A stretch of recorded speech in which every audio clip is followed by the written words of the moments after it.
All right, we're getting ready for Calgary up at Spruce Meadows, the competition for the Blacksmith World Championship. And this is my last practice before I'm gonna go. So this video is gonna kind of just show you the process of packing my tools up, tuning everything up, making sure I got everything. This is a big contest, it's a long contest. It's 6 days long of classes.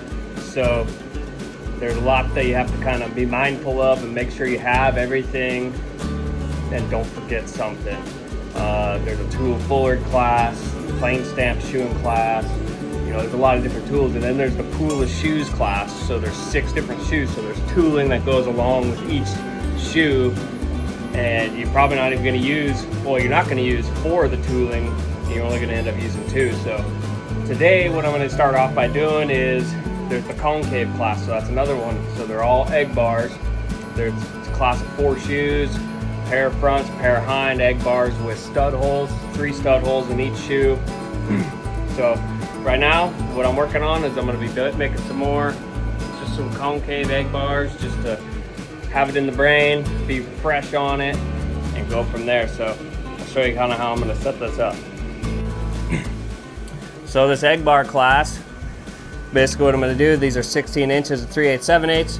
I'm going to mark my center here, and then I mark for my toenails to be 1 3/4, 1 3/4, and then I come here to my mark. So say this is my outside, I'm gonna mark my nails here 7/8, 7/8, and then 7/8, and then on the inside I'm spacing them out at 1 inch, 1 inch, and then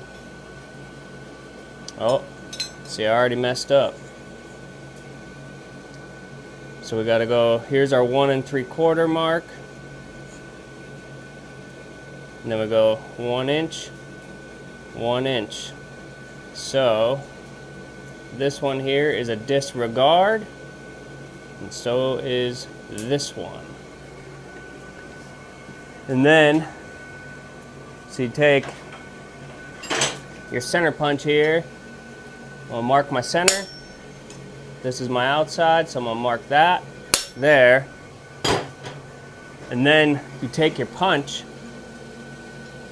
and I'm just gonna mark where my toenails go. I'm actually gonna mark all the nails. So then they're just lined out, ready to go.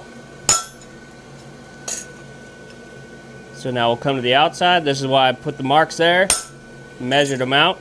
So that way there's no like thinking, because it's such a short time frame, time limit. You don't have to mess around with trying to measure everything in the midst of the go. And then this has 2 stud holes at the heel. So here's 2, and then I've been marking these at 2 5/8, and then I'm gonna mark this 2 5/8 there. And then you take your centered punch, mark there, and mark there, and that's where the 2 stud holes will go with the stud punch. And then I'm gonna mark this other one the same way. Set that up, and then you just make the shoes, and then you just punch them, and just go with it, and there's no measuring or second guessing it. Everything's already marked out and ready to go. So I'm gonna get into making a pair of these and just refresh the memory.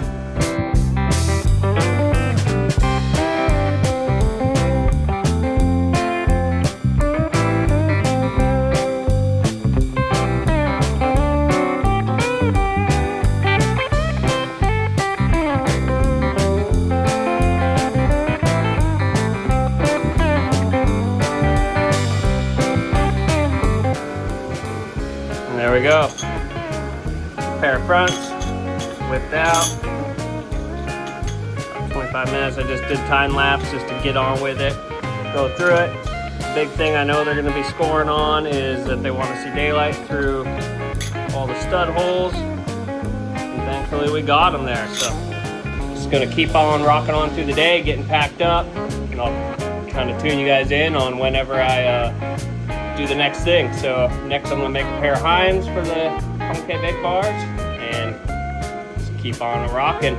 Probably won't film that just to save my phone's battery and then continue on. Now I'm just basically kind of starting to piece together all my tools that I need. Get my tongs together, fullers. I'll get them kind of laid out here and then I'll look through them again and make sure that they're tuned up so that way they're ready to go. Got these punches here that need to be tuned up. Don't need this in my box, get rid of that. Need that fuller, guide fuller. Don't need that. And that. Those tongs, not gonna need this. Won't need this ruler either. Got a block here, another block. Can't forget old Trusty there. We got a ruler there. Ruler. More punches, bricks. Gonna need that brush. Keep wearing up more bristles. So yeah, so now it's just kind of a matter of going through them all, looking at them, make sure they're tuned up good and ready to be used. Make sure like the rubbers on them are good, that so like during a go it doesn't break off and then you're up shit creek. One way to put it. Mostly just making sure I got everything. And problem is you got 50-pound weight limit, so your toolbox can't be over 50 pounds, so you got to figure out. Usually I check 2 bags. I end up going a bunch of tools into my clothing bag, my suitcase as well, because this one here hardly ever can get. This is over 50 pounds right now, guaranteed. So when I get home, I got a scale. I'll weigh it out, make sure everything's kind of hunky-dory, so I don't gotta go through at the gate there, security, and shuffle crap around in my bag. Well, journey to Calgary continues. Now at the airport, about to board our flight. Alaska Airlines. We'll get up in there. See you on the other side.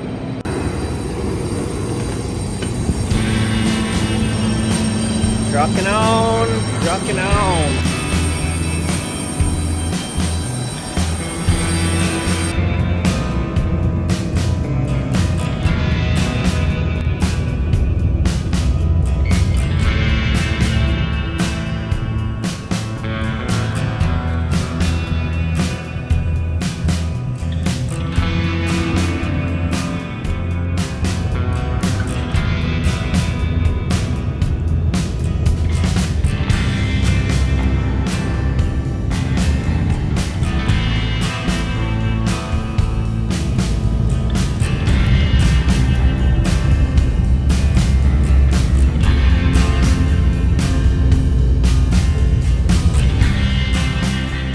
Got the registration starting off over here. People waiting in line. Shirt.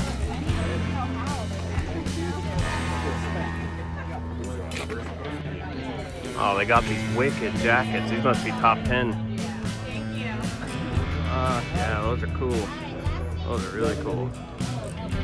I'm gonna be trying to get me one of them.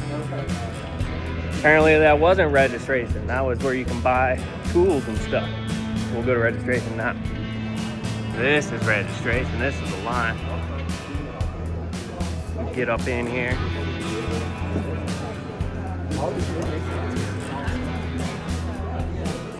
Got all our stuff. Passes, everything. Get all sorts of stuff in our goodie bag here. Got our sweatshirt. Names on there. Get into our goodie bag here. What do we got here? Oh my. That is pretty slick. Yeti cup. Can always use one of them. That's pretty cool. Not really sure what it is. That's a baggie of something. A leather bag. Spruce Meadows hat, Kubota, aluminum cup, some sunglasses. Oh, we got a rasp here, perfect. Welding flux, gonna need that for the concave class and whatever else. Oh, 50th pin. Oh man, I've been wanting one of these keychains like this for a long time. And then we got the competitor list of everybody on there. World Championships 2025. Pretty dang cool. It's a sweet gift bag. That Yeti cup is wicked too. Not real sure what this is yet, but I'll figure it out.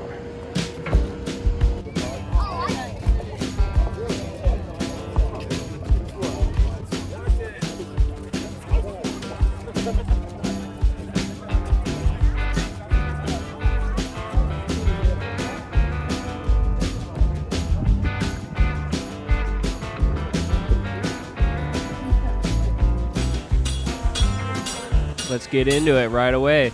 First class is going to be the tool forward class. So in this class we had to put a tool forward on the foot, and then we also had to make a specimen shoe for class 2, which is the deep-seated bar shoe. That was 16 inches a half by 1. I remember this foot measured 5.5 long by 5 3/8 wide. Normally the block that we had set up was for like feet that were 5 1/4 by 5-ish. So this one we actually had to step up to a 7/8 wide block. And thankfully Stan and Troy, they brought an extra one. Otherwise, if I were to use a small block, it would have looked even smaller on that foot, like Grimmy. You know, it was crazy. So when you see the finished product, this has actually a 7/8 wide block section on there. It just still looks pretty small and scanty. So we just finished out getting trimmed up. Got to be really quick. I think we were trying to get done trimming within 5 to 6 minutes, because this is an hour-long class to start off the week. And thanks to my buddies Chris Madrid and Marcus Appleyard for filming all week for me, grabbing my phone for me and grabbing clips. Very much appreciated. Could not do it without you, Marcus. Appreciate you. They've got 1 hour to make 2 shoes. One will be a tool and fuller. That shoe will get nailed on a foot. Then the shoes are made out of 5/8 square, and they'll stretch approximately 3 inches. So they've got to figure out what the circumference of the foot is, and then that's what they want to put it through the block at. So they might have a 13.5, 13, 12 3/4. That's what they want it to switch out of the block, and then therefore that's the big measuring deal. Then they want it to fit the perimeter of the foot exactly. Now we're going to start building our tool and fuller. We've got to start by knocking on, just take the edges off of the outside, let it start at the heel, and then you'll come in with the sledgehammer. And run that 5/8 square all the way through. So you just move it a little bit, and just feed it through the tooling block. Start to create that section. So the first step is basically run that steel all the way through, get it to fill all the way in the block, and then we're going to come through, gather it up. We're going to gather up the heel again, and then you can see on this block it has some heel wedges. So we basically gather up this heel right now, and then I'm going to have the sledge come in with Troy. He's going to basically sink that all the way down in, and that's going to create a pretty dang nice heel. And then after the section's made, we'll flatter it, be done with that, and then we'll get a guide fuller, and then move to the other side, get the other side ran all the way through.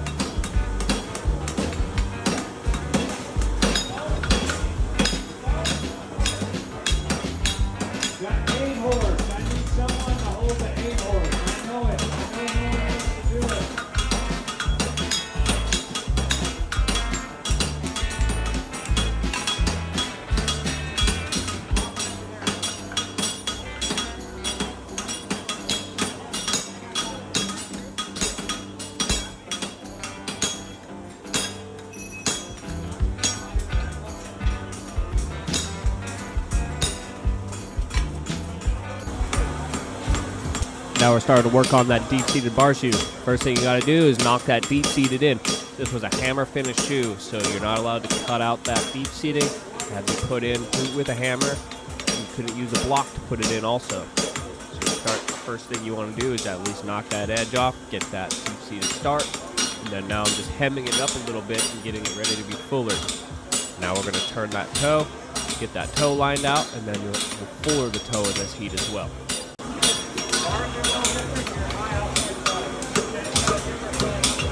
Troy went and looked at my foot, basically telling me the bars were different, and then I was high on the lateral toe, and then I was on a different plane from being flat. Now here we got to switch sides on the anvil, and you got to run out the other side of that branch of the tool and fuller. So instead of flipping the block to where it'd be on the weaker side of the horn, you just swap side of the anvil. So that way when you're running that section through, it's still through the girth of the anvil, and not all the way out there towards the heel. So basically just repeat the steps, forge it into the block, and then we're going to put the heel on.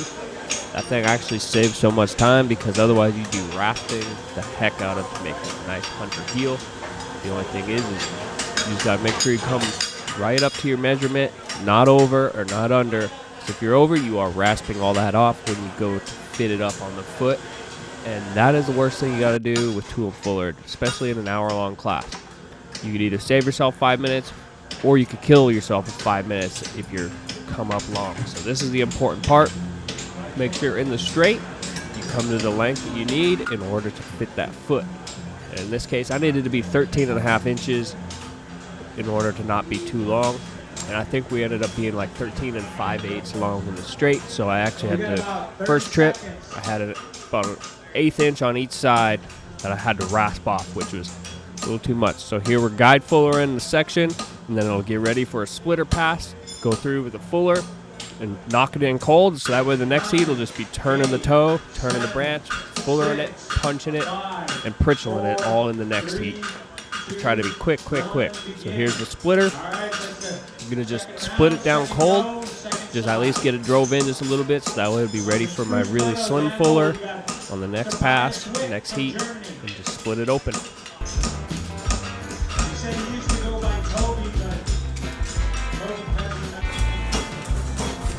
This is what I mean. We're going to do a 3/4 heat where you got to heat all the way through the heel, so you get the toe turn, and you also get the branch turn as well, the quarter turn, and then we'll get the fuller end knocked in.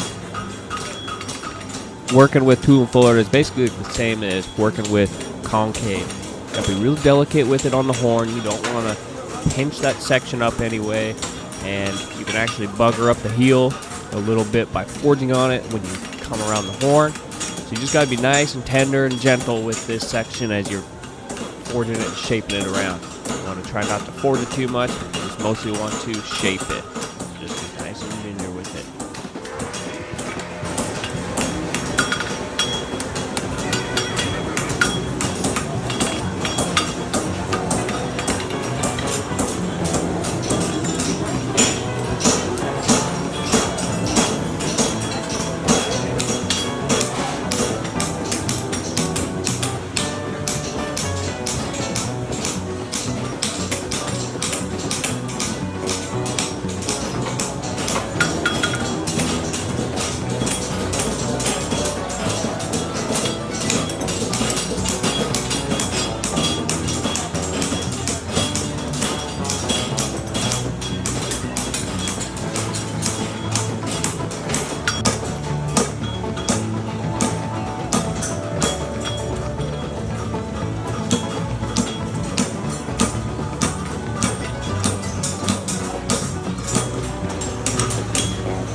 I was quite mad at myself after this first day.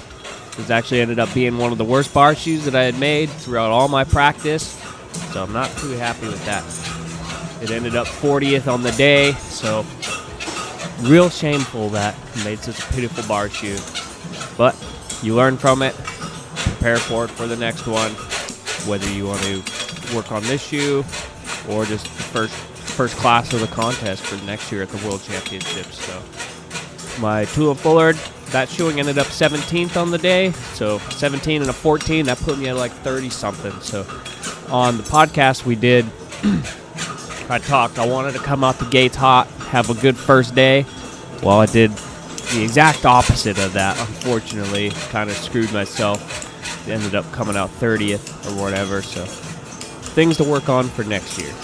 Now, Troy went through my shoe, checked all my nails, and he noticed that none of them dropped, so I had to take a whole heat, run my punch back through it. Really what I needed to do is I needed to sink my fuller in a little deeper, so that way it opened up that section a little bit more, and it would allow the nails to drop in a little better. It's always easy to recognize those things in hindsight, hindsight 2020. Troy was telling me, like, there's no sense in getting it flat when you have to pritchel through all these nails again, so quit worrying about these things. These little tiny things add up in an hour time limit, where all these little seconds, they count. They add up to minutes, and the minutes add up to 10 minutes, 20 minutes, to an hour, and then you're done. Where the practice helps pay off, and you just start adding up things, and you work towards a better goal, being efficient.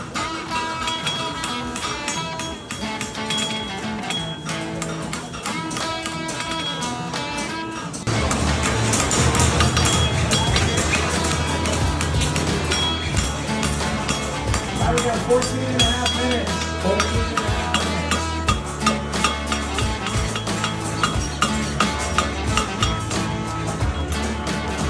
Now we got some nails punched in the deep-seated bar shoe. Now I'm going to take off. There's 14 minutes left in the class. I need to get my Tool and Fullard rasped up. I'm going to make sure that thing fits really good. There's a lot of rasping on the Tool and Fullard. So I'm going to have Troy, he's looking at the measurements. So a big thing with Spruce for the World Championships is the shoes need to fall into the measurement category. But in this case, would have ended up 40th. It didn't matter if it was big or small, it still sucked. So there's what I mean. There's a lot to rasp on. You have your inside line, you have bottom line, top line, outside line, top and bottom, and then you have the whole top. So you want to make sure there's no frog eyes. You can see there on the outside, lots of frog eyes.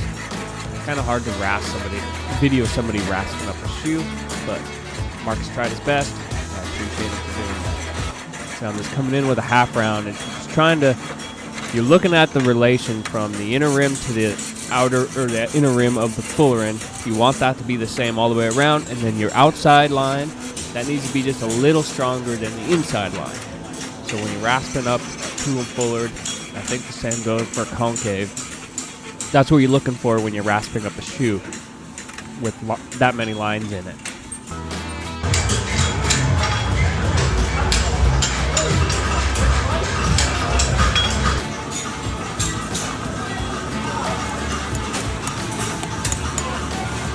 Now we gotta get this baby nailed up.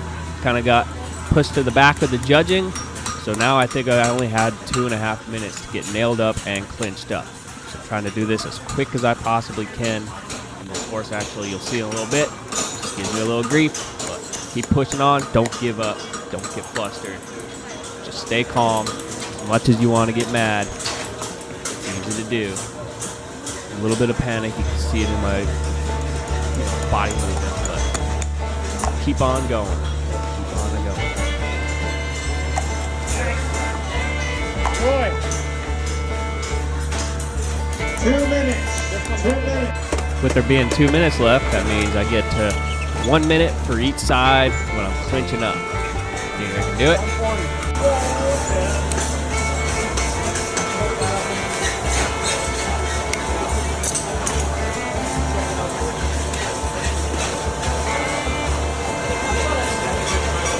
$120, Gavin, $120. Don't throw away points here, you got time.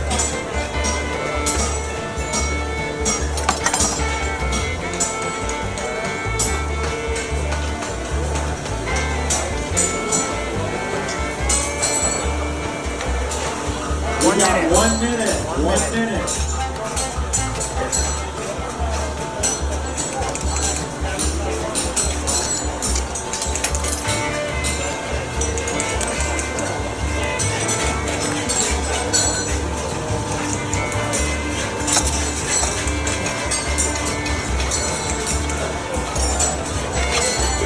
Seconds. 38 seconds. Smooth as fast. Smooth as fast.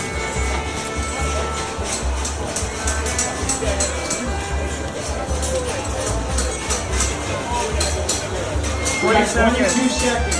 22 seconds. 15 seconds.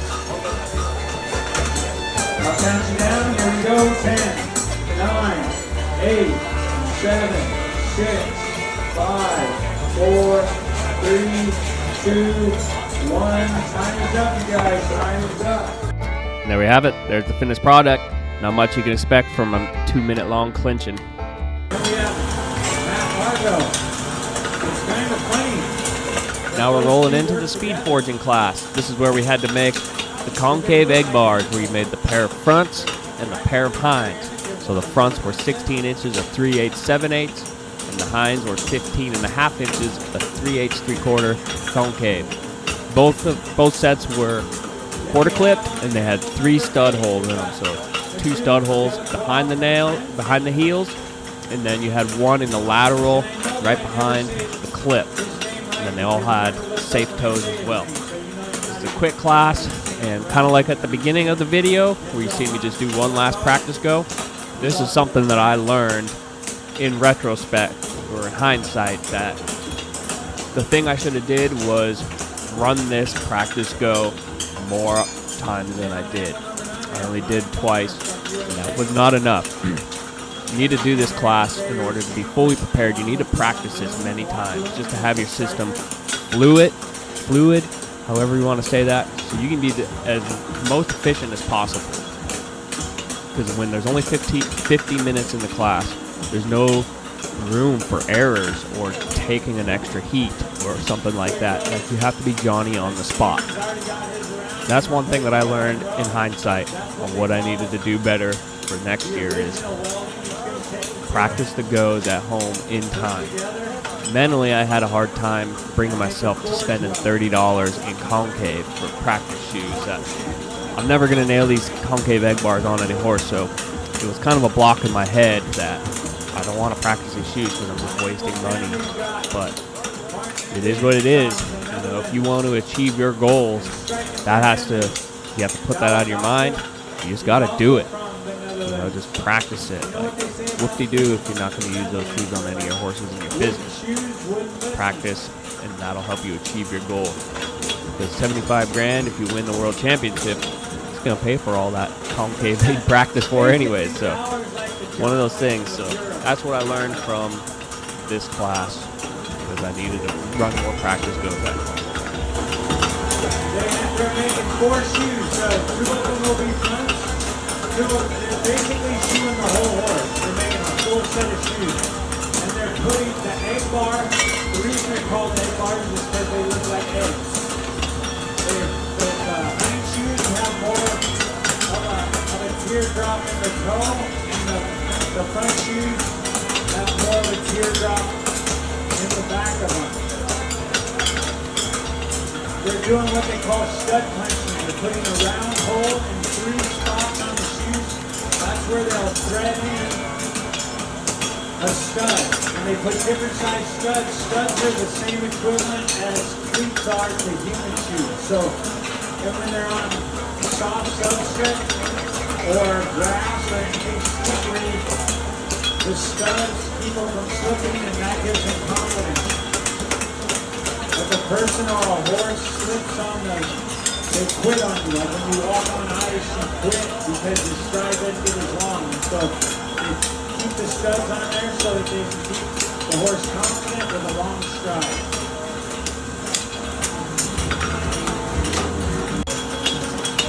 Now we're in the welding phase. So I've got both branches brought around, scarfed up, and now it's time to weld them. So you want to get that basically welded in one heat. That was kind of the main thing, is there's not much time for a second weld heat in this class. So trying to get all that mass welded together. And then the specimen shoes, they had like a little dollop. So basically I used my Jim Pour Flatland Forge ball peen hammer to put in the round dollop. So I got all of it welded, the seams put together. Actually, scratch that. Troy had a round dollop that I used of his that we use actually that's for making clip sources with 2 fullards. So it's the same thing. His was just a little bit more user-friendly to use when you're hitting a sledge versus hitting a hammer with the round side of the sledge. So we got the dollop put in there. I'm just trying to clean up my seams, and you can see I have just a little bit of mass protruding out the back that I had to, use my time rasping up to get that off.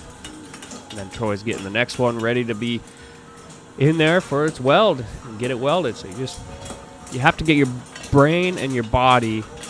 That's what I meant by practicing this go more times at home. Is your body just has to react and just go through the motions.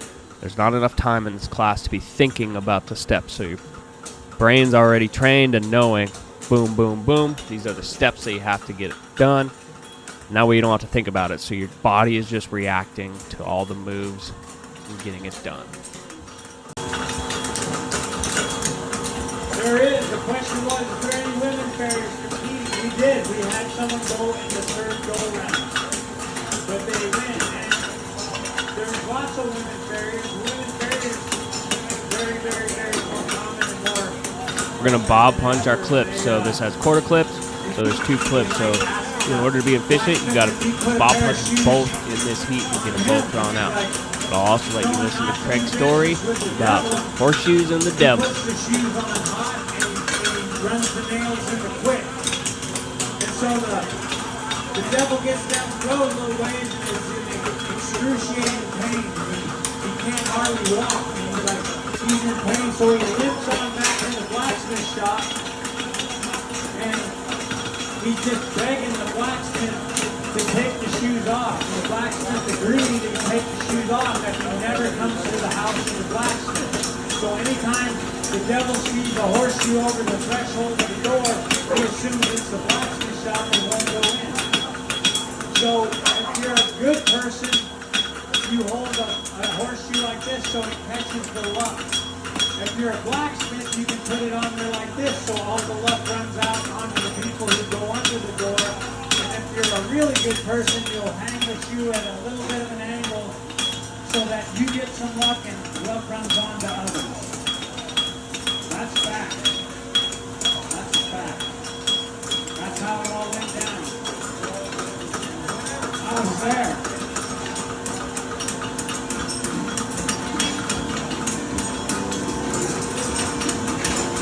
One of the biggest requirements with this class was to make sure that the stud holes were punched out to be at 5/16 of an inch thick or wide, open hole. So they ran drill bits through to make sure that they in fact opened up to, I think, was that 8 mil. And then also another big part of this class is to make sure that they all pair together. So the fronts pair together and then the hinds pair together. So at the beginning you saw me running a mandrel through because Troy had taken a drill bit and seen, okay, you're not big enough. Run that sizer through, get it opened up, and now I just got to do a quick rasp. Not much time to rasp on these shoes, so try to do what I can, just get the crap knocked off of it, so that way it makes it look just a little bit prettier, a little bit better.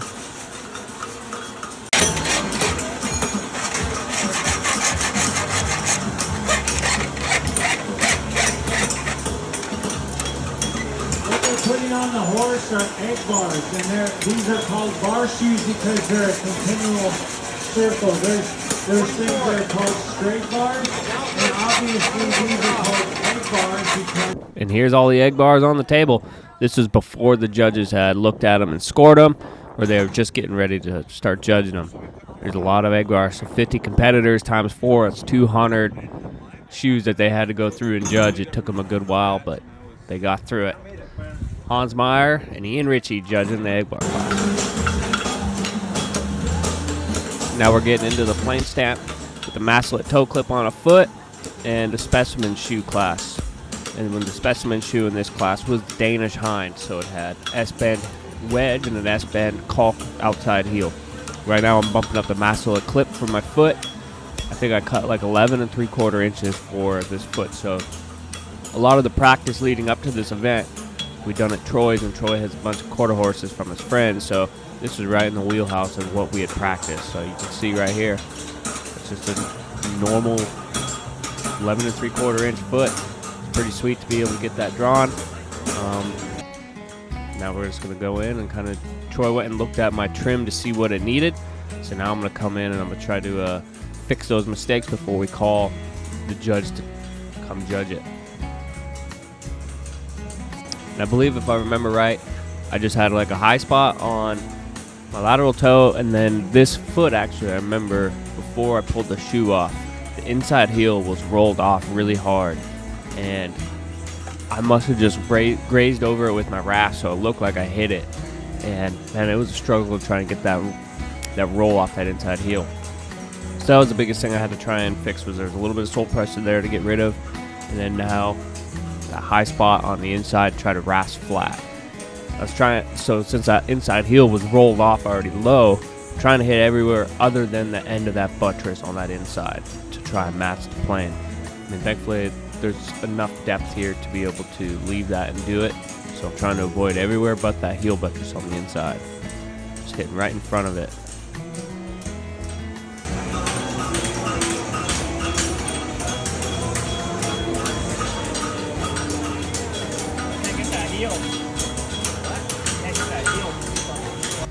As I was telling Troy right there, that I couldn't get that heel flat. So at that point, there's only 60 minutes in this class. I was like, well, I'm just going to take my licks on it and see what happens, you know?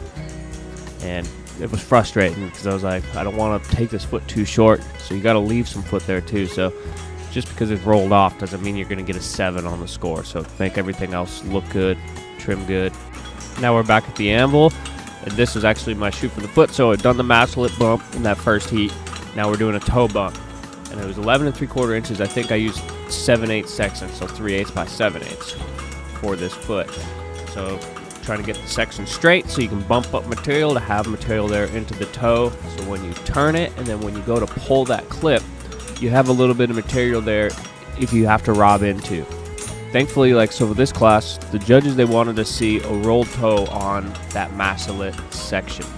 So basically, you still have to forge a nice mastolet toe clip to be able to come in and actually have a nice safe toe into that section as well.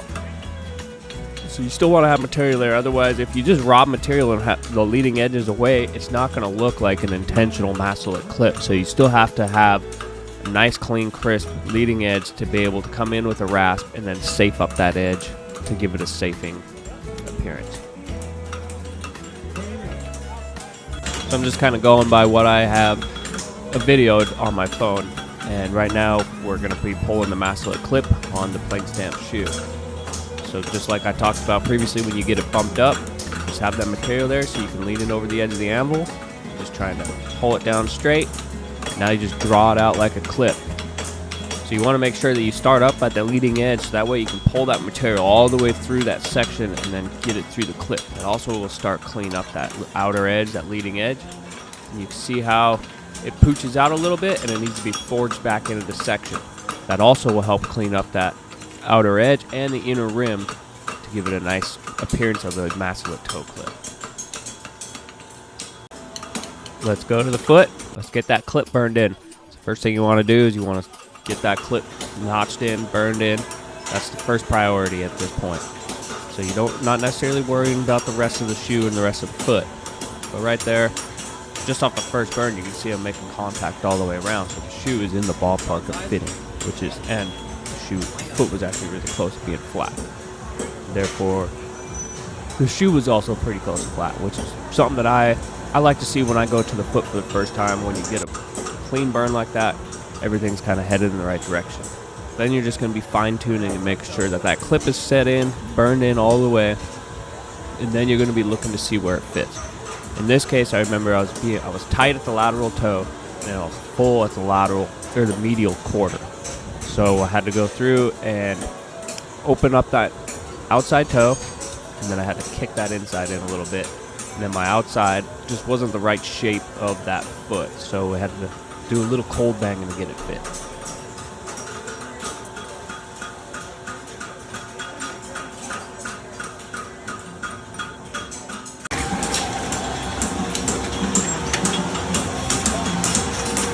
Here we're going to take a heat on that specimen shoe, which is the Danish Hind.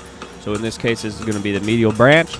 And in hindsight, after seeing what the judges scored on this shoe, I ran up my inside way too much. So they wrote long inside on this shoe. So I forged it out a little just too much. At home, I was coming up short inside. So I was like, oh, I'm going to make up for that in the go to make sure I'm not short inside. Well, I ended up being long inside this time, unfortunately. So this just had a feather fullered 7 nails, so 3 on the inside, 4 on the outside. And then those S-bend heels, they took a little bit to forge out. Like, it's not like forging a regular caulk or wedge on a Roadster. Like, you had to draw it out, bend it around, and make an S, and then forge it into a wedge. Like, it was kind of a trip. So here we're just going to get the nails punched in, and then I'll get it pritchled and be done with the inside branch, and then I'll end up taking a heat on the outside on this Danish Hind shoe. No more there, it's over off.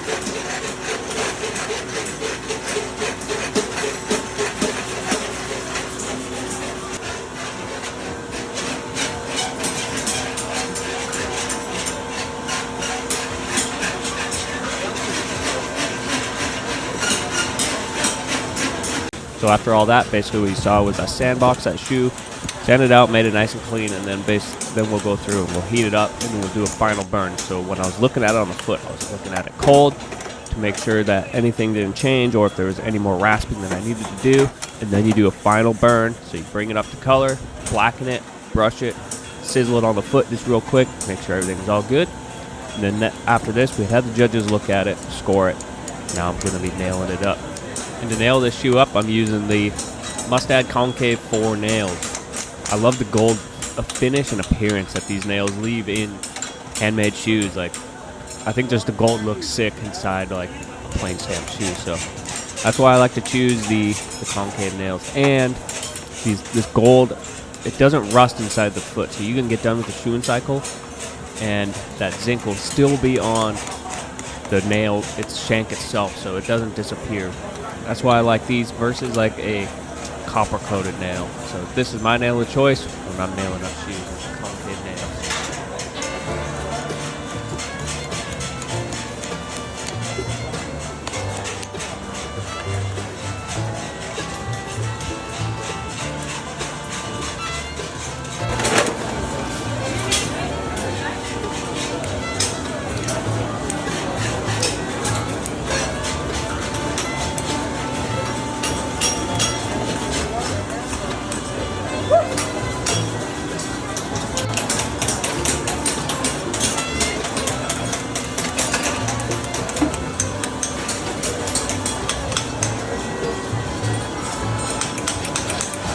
Alright, you got a little under 245. 245.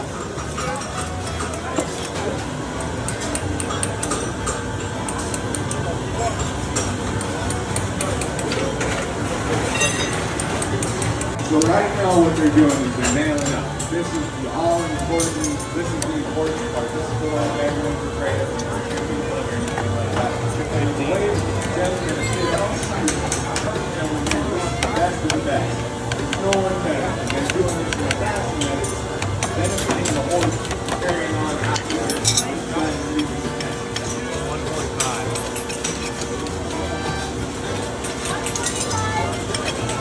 145. 145.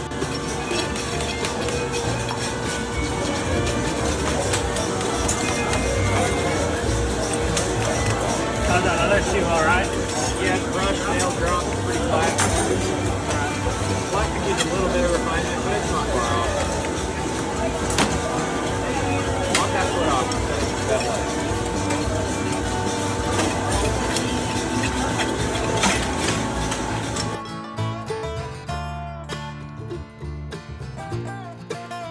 To begin. Alright, they have 1 hour to make 2 shoes from a pool of 6 shoes. They didn't know what the shoes were until this morning. So everybody, all 50 competitors have to make the same exact shoe. All 50 competitors get the exact same amount of steel, and all 50 competitors are trying to make a shoe in which when the judge looks at it, he thinks he's looking at. The pool shoes ended up being the Roadster and then the Trotter shoe. So right now I'm just working on that outside heel caulk on the Trotter shoe. The Trotter was 9 inches of 3/8 by 1, and the Roadster was 12 inches of 1/2 by 1. So here just trying to get that heel caulk set up for that Trotter shoe. And now I think that's a big element with this shoe, was how that caulking was set up and where it was and how it was trailered. And I think that's what helped make that my shoe place third overall, was just because of where that caulking was trailered at. Juan is from USA in Colorado. He's been on the American Farrier team. We've got Paul O'Reilly from the great country of Ireland. He just went on a sabbatical with all his friends there. Went over to a big show. Did you go there, Adam? Were you at that show in Ireland? Now we're just going to get some material bumped up on this Roadster. You kind of noticed towards the end of this heat how when I was bumping this, I started to swell it out, so that way all the material would push towards the outer rim. So when it comes time to turn the toe was already just formed. It was quite an easy way to make a Roadster toe. So just watch how it bumps all to the outside, and then you'll see when it turns the toe on how sweet and how easy it comes.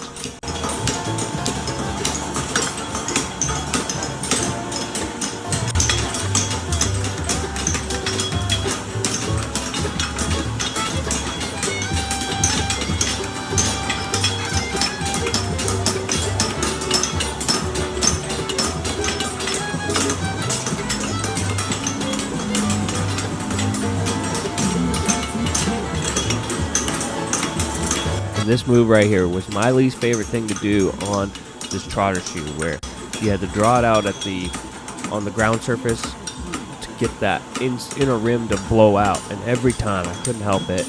I just couldn't help from hitting the front of that heel caulk and messing up my heel caulk. So frustrating. And every time I'd make one, I couldn't help but do it. Thankfully I was able to rasp this one up and get it cleaned up. So here we're just trying to get some material blown out there towards that inner rim to make that heel check nice.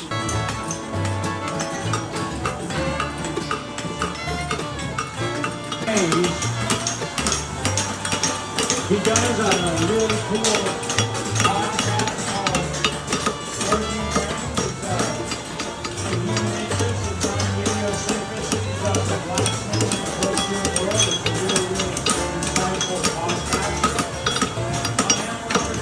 podcast. The big thing with this Trotter shoe is you wanted to bend that outside branch before you started to run out that medial side where it was 3/4 round. Otherwise, when you go to turn the toe, after you turn the toe and you haven't bent that branch at all, you'll always get a kink where that transition goes from being wide branch to the 3/4 round. It'll always kink on you. So always start by putting in the lateral quarter first, so that way when you go to turn the toe, that quarter is in there and it doesn't just kink up on you.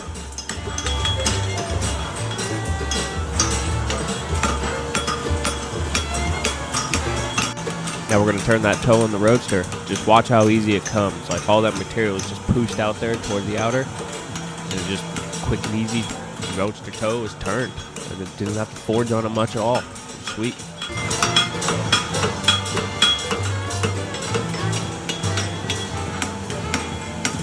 Yeah, it's basically just kind of coming up right here to this point here. You can see basically all that material is forged right there in the toe. So now I'm just trying to clean up the transition between toe quarter and then the medial branch. I meant to drop it there. Don't let anybody else tell you otherwise. That was a meant to do thing. Now I'm just trying to bring it in tighter. All the material there is in the toe is turned. Just trying to clean up the transitions in the branches basically at this point.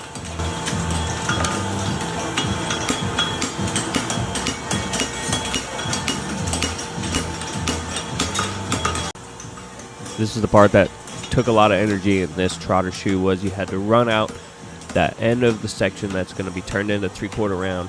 Basically just had to forge it out so that way it can get ready to be dropped into a block, because that section overall was just under 3/4 inches wide. And if you stick 1 inch wide stock into a block like that, you're just going to get a ton of flashing and all the material is just going to cut off. So you have to get it to a point to where that block where that steel will set into that block, and then you can actually turn it into another section that can be used. So here basically just you have to get it ran out long enough as well, so that way when it does go in the block, you get the right length so the shoe will come to the size as well.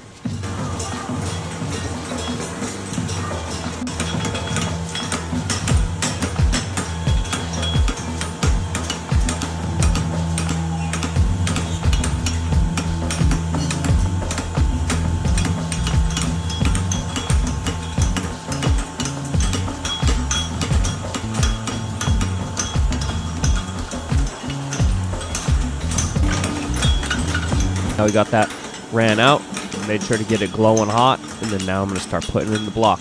You want to get this ran out to be a certain length, and you also want it to get to fill the block all the way. So if you're running short, you can, once you got it set to the bottom, you can just run it up on the sides a little bit, gather it up, and then go back into the block and get some more length out of it as well.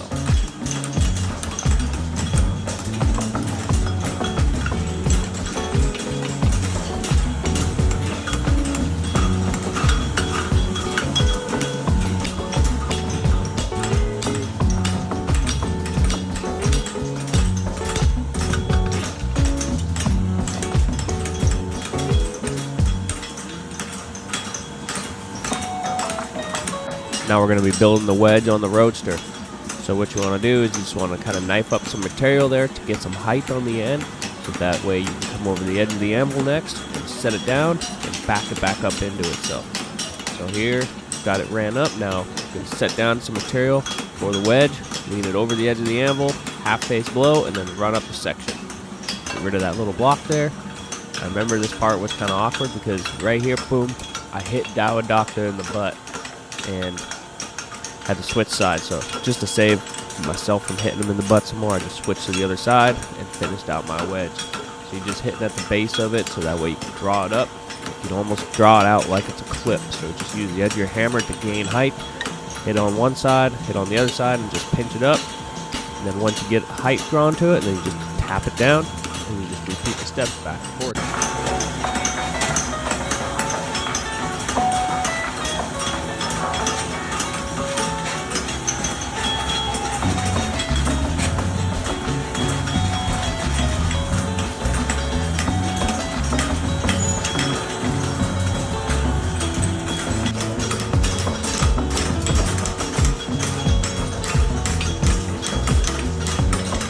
Now we're going to start working on the outside, which is the heel caulk.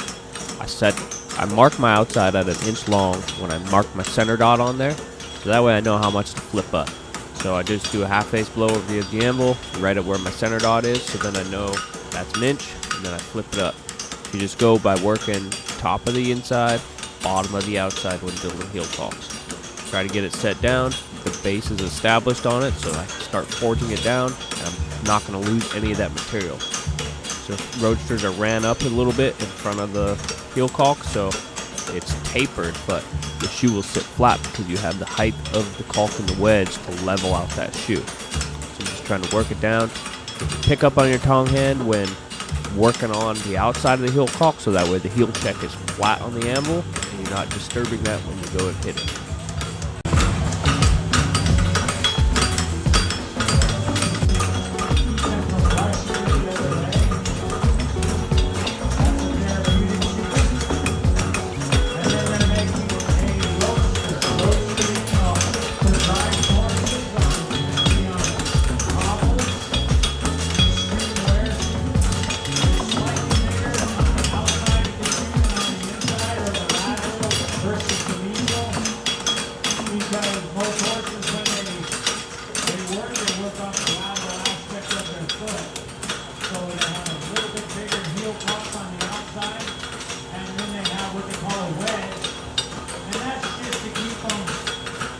In balance when they're in the stall, when you're not working, but for the most part, they'll work off that outside of that foot.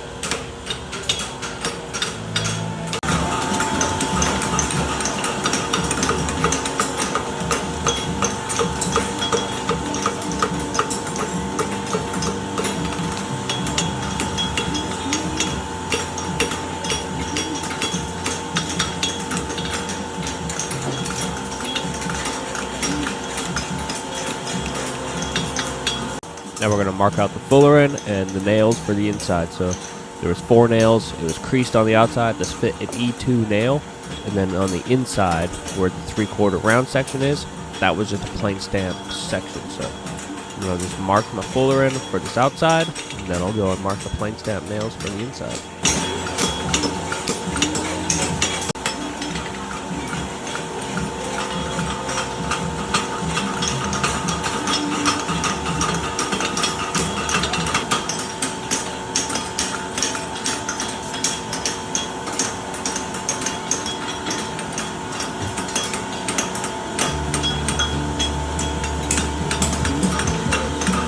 Now we got to get some nails punched here on the roadster.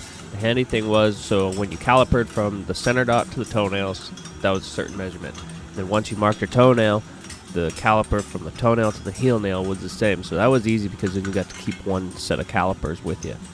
So basically I wait and kind of let it cool down just a little bit so that way I can get my punch drove in there and not mess up my punch. You'll see later on, this is kind of like the worst hell I've ever had with tooling in a class ever. Wait till you see when I go to pritchel out that sideweight shoe. Holy macaroni. Now we're at the point where we can get the inside branch turned, so just kind of clean up my transition there, and then just start putting a little bit of quarter into it. Basically, it's easy to turn the inside branch like that because there's not much material, so it just bends really easy. So you just want to make sure you have a nice clean section, but don't draw it out too long on the inside. So the leading edge of the heel caulk is going to be kind of like in the front of where the back edge of the wedge is going to terminate. So don't draw out your inside too much so that way it doesn't turn out long, and that way it can be fit properly. So here I'm just using my calipers to mark my nails. So I'll mark the toenail, then I'll use the calipers again, and then I'll mark where the heel nails go. And just repeat the process as I did as punching the nails on the outside.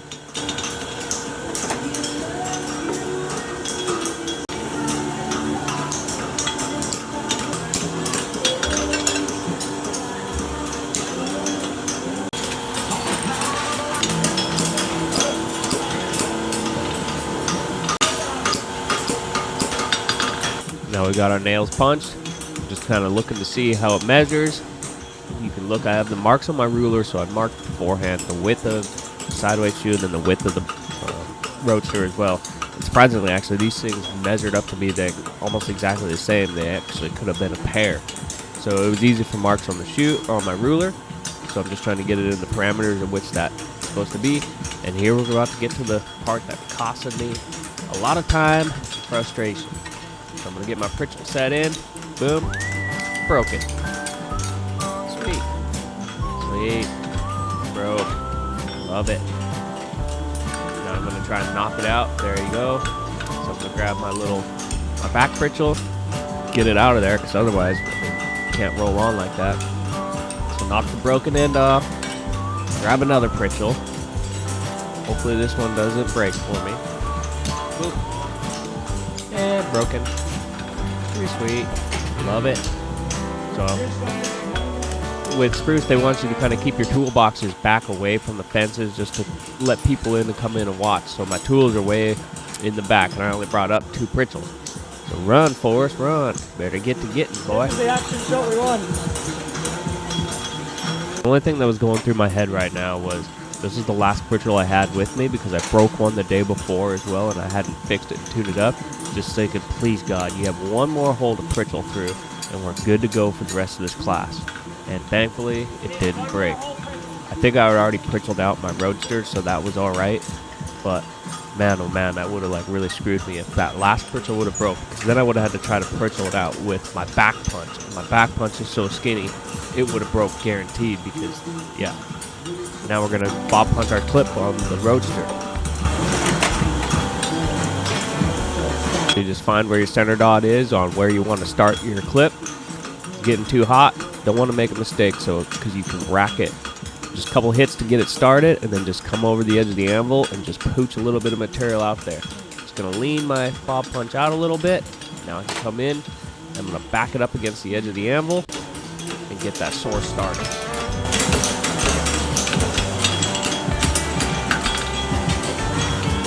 Now we'll just use the heel of our hammer to draw out our clip.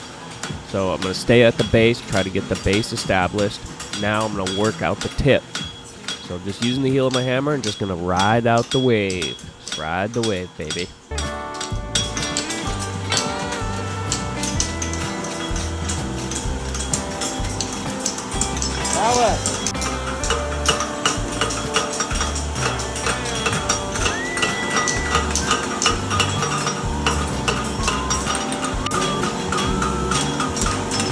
So just get a measurement on the shoe, just make sure that we're in the right direction and we're sized up. I did have it wrong. I actually didn't have my Roadster pritchled out, so it would have been a real doozy. Yeah, if this pritchel would have broke on me, I would have been scrambling like crazy to like, hey, somebody give me a pritchel, somebody give me a pritchel, I need help, SOS, SOS. Thankfully, this one did the trick for me, and we got through it. A-okay.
We got about 30 seconds. Remember, do not get in the Stewart's way. You're collecting shoes. It's hard enough. No forging on the shoes, no checking nails, none of that stuff. When you're done, you're done.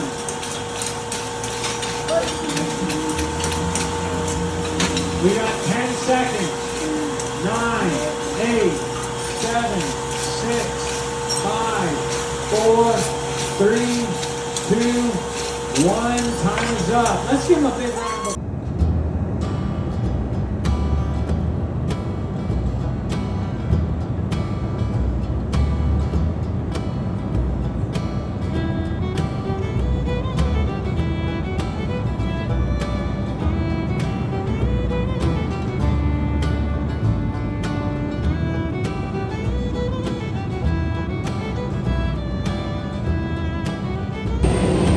Like that, we're already back in Seattle, Washington, back from Calgary. Man, it's crazy how fast a trip goes like that. Like, it seems like the anticipation takes forever to get there. Like the warm-up day almost seems like you're just waiting and like ready to get this going and on the road, and almost it seems to like drag on for so long. But then within a blink of an eye, we were at the banquet last night and it was all over.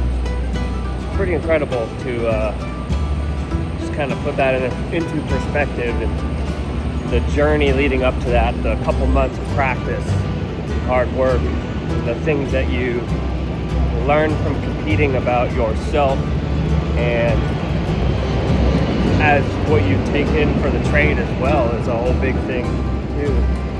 And start preparing for the next year. So we'll be getting ready. We got the Virginia WCB, which is in 3 weeks' time, October 2nd. And then I got a state contest in Ellensburg the weekend before. So it'll be a busy couple weeks. I'll try to keep some more videos coming out and keep you guys in the loop. Thanks for watching.